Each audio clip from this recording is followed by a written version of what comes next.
So a 9-beat riff for progressional variation starts with something before the 8-beat riff.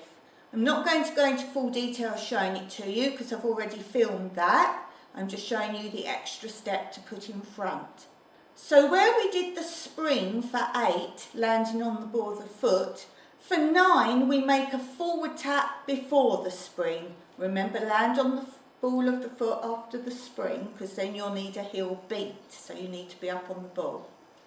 So for 9, with the right foot, tap, spring, heel, toe, dig, brush, heel, ball, heel.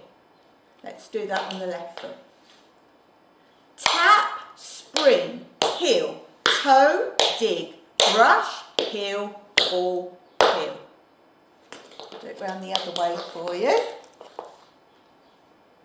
So we're going to use your right foot, land on the ball after the tap.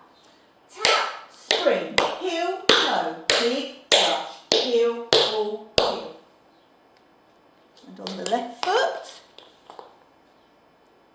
And tap, spring, heel, toe, dig, brush, heel, ball, heel. Don't forget, from the brush you can curve the foot out if you want to. So after you brush in, heel, ball, heel, if you want to.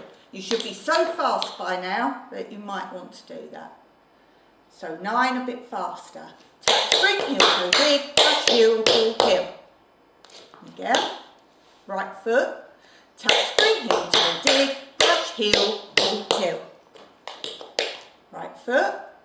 Tap, spring, heel, toe, dig, brush, heel, ball, heel. Do you see how you can make little songs with it, little patterns? Left foot, tap, spring, heel, toe, dig, brush, heel,